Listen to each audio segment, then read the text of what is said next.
सुप्रभात बच्चों, मैं आपकी हिंदी की अध्यापिका सुरेखा आज आपके लिए एक नया अध्याय लेकर आई हूँ जिसका नाम है सबसे बड़ा धर्म। बच्चों, ये एक शिक्षाप्रद कहानी है और इसमें बताया गया है कि कर्तव्य जो होता है वो सबसे बड़ा धर्म होता है। किसका? मनुष्य का। यानी कि मनुष्य का सबसे बड़ा धर्म जो है वो उसका कर्तव्य है। हर व्यक्ति जो है वो किसी न किसी कार्य में लगा होता है और उस कार्य को सुचारू रूप से करना ही उसका धर्म होता है। मतलब सही तरीके से करना और सच्चाई के रास्ते पर चलना ही उसका धर्म है। जैसे आपका कर्तव्य है, इस समय बच्चों का क्या कर्तव्य है? अच्छे से पढ़ लिख कर अपने लक्ष्य को प्राप्त करना। यानी कि जो जीवन में वो बनना चाहते हैं, जिस पद पर वो जाना चाहते हैं, उसके लिए उसे सबसे पहले क्या करना होगा? पढ़ना होगा और तभी वो अपने लक्ष्य को प्राप्त कर पाएंगे। इसी तरह आपके माता पिता भी आपकी देखभाल करके अपने कर्तव्य का पालन करते हैं। आप सभी को पता है, आपके मम्मी पापा आपको अच्छे विद्यालय में पढ़ाने के लिए, आपकी सुख सुविधाओं का ध्यान रखने के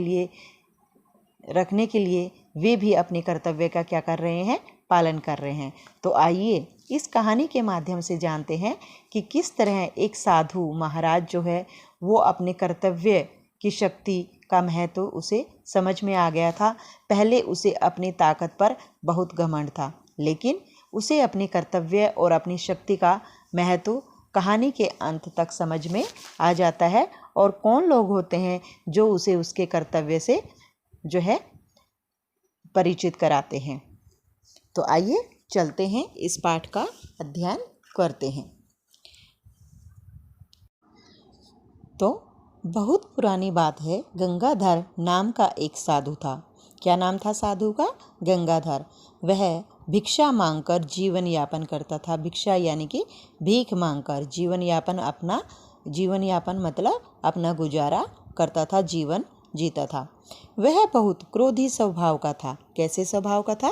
क्रोधी स्वभाव का। उसे अपने तप पर बड़ा घमंड था। यानी कि इससे पता चलता है साधु जो था बहुत अहंकारी स्वभाव का था। एक दिन वह पेड़ के नीचे तपस्या कर रहा था।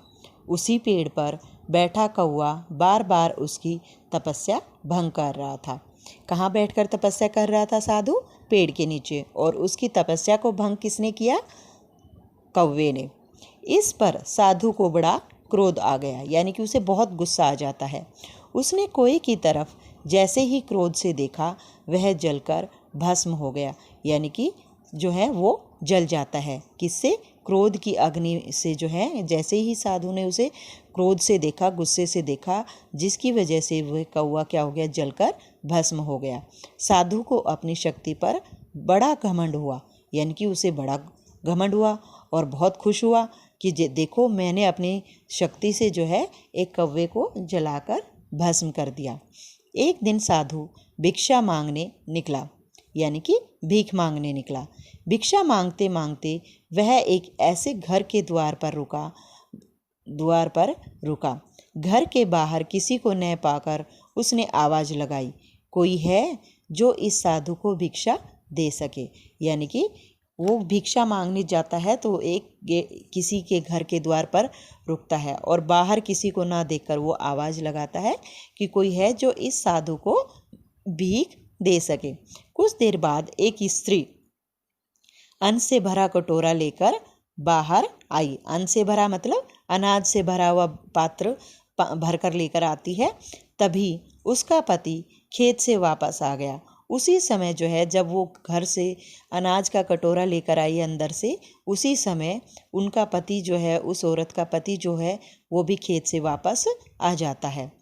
उसके हाथ पाँव मिट्टी से सने थे और वह बहुत थका हुआ था, क्योंकि खेत में उसने काम किया होगा, जिसकी वजह से उसके हाथ पैर किससे सने हुए थे?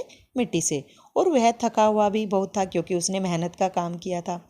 अपने पति को देखते ही स्त्री ने कटोरा एक ओर रख दिया और वह जल्दी से अंदर जाकर पानी ले आई।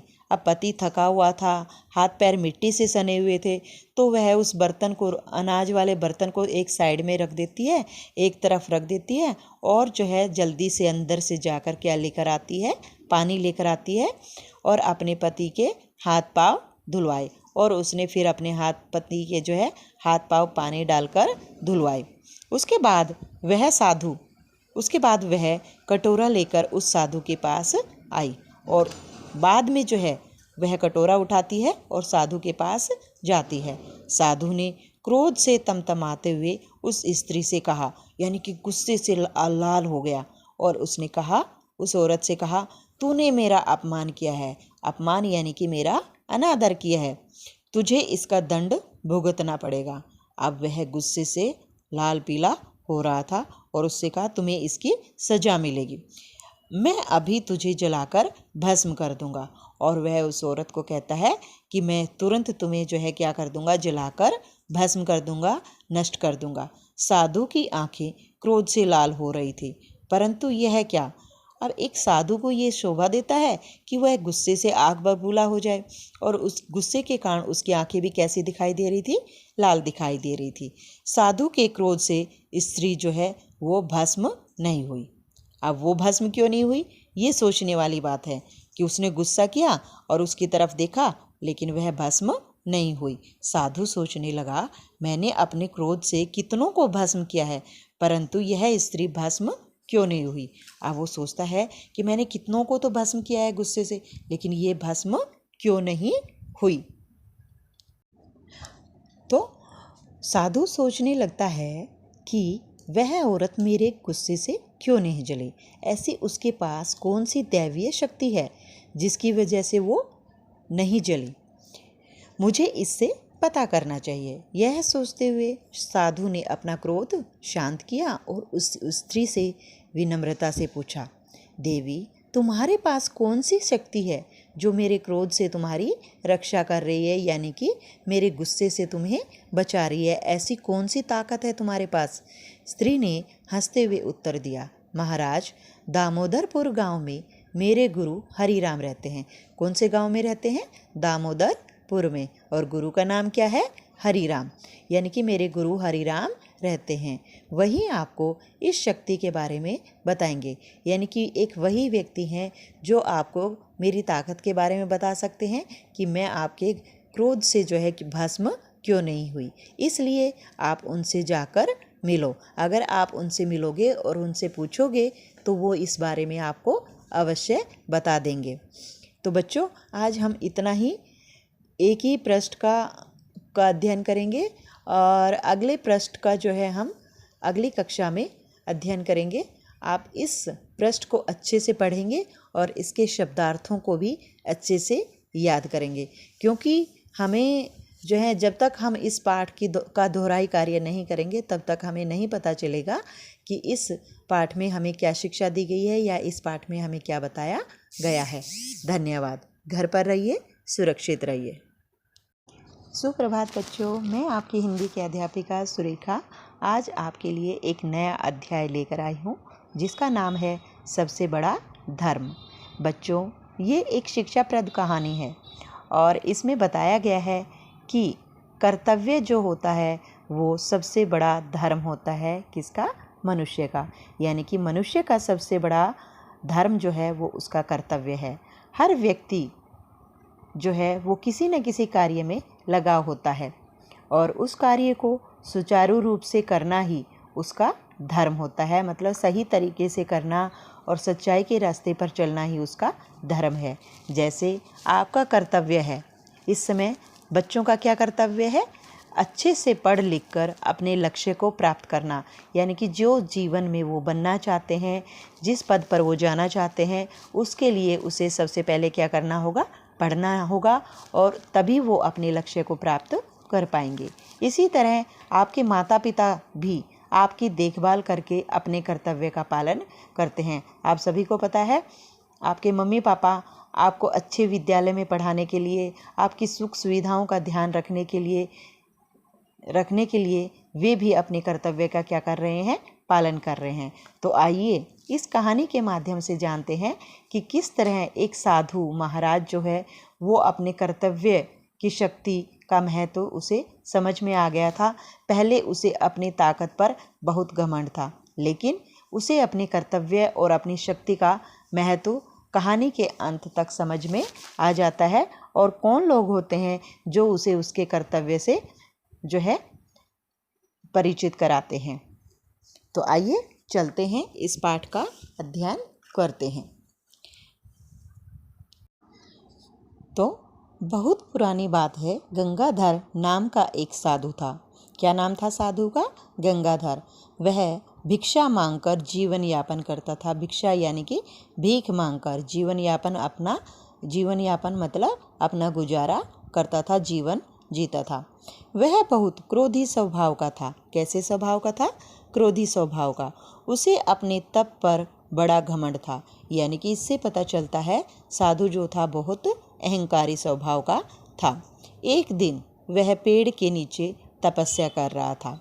उसी पेड़ पर बैठा कौवा बार बार उसकी तपस्या भंग कर रहा था।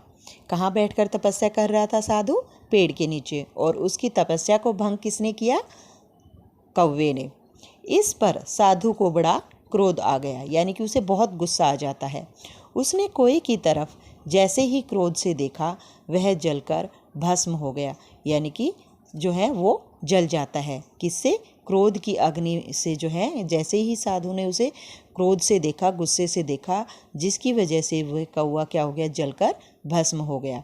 साधु को अपनी शक्ति पर बड़ा घमंड हुआ, यानी कि उसे बड़ा घमंड हुआ और बहुत खुश हुआ कि देखो मैंने अपनी शक्ति से जो है एक कौवे को जलाकर भस्म कर दिया। एक दिन साधु भिक्षा मांगने निकला, यानी कि भीख मांगने निकला। भिक्षा मांगते मांगते वह एक ऐसे घर के द्वार पर रुका। घर के बाहर किसी को न पाकर उसने आवाज़ लगाई, कोई है जो इस साधु को भिक्षा दे सके। यानी कि वो भिक्षा मांगने जाता है तो किसी के घर के द्वार पर रुकता है और बाहर किसी को ना देखकर वो आवाज़ लगाता है कि कोई है जो इस साधु को भीख दे सके। कुछ देर बाद एक स्त्री अन्न से भरा कटोरा लेकर बाहर आई। अन्न से भरा मतलब अनाज से भरा हुआ पात्र भरकर लेकर आती है। तभी उसका पति खेत से वापस आ गया। उसी समय जो है जब वो घर से अनाज का कटोरा लेकर आई अंदर से, उसी समय उनका पति जो है, उस औरत का पति जो है वो भी खेत से वापस आ जाता है। उसके हाथ पाँव मिट्टी से सने थे और वह बहुत थका हुआ था, क्योंकि खेत में उसने काम किया होगा, जिसकी वजह से उसके हाथ पैर किससे सने हुए थे? मिट्टी से। और वह थका हुआ भी बहुत था, क्योंकि उसने मेहनत का काम किया था।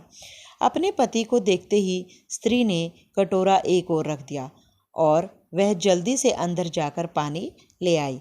अब पति थका हुआ था, हाथ पैर मिट्टी से सने हुए थे, तो वह उस बर्तन को, अनाज वाले बर्तन को एक साइड में रख देती है, एक तरफ रख देती है और जो है जल्दी से अंदर से जाकर क्या लेकर आती है?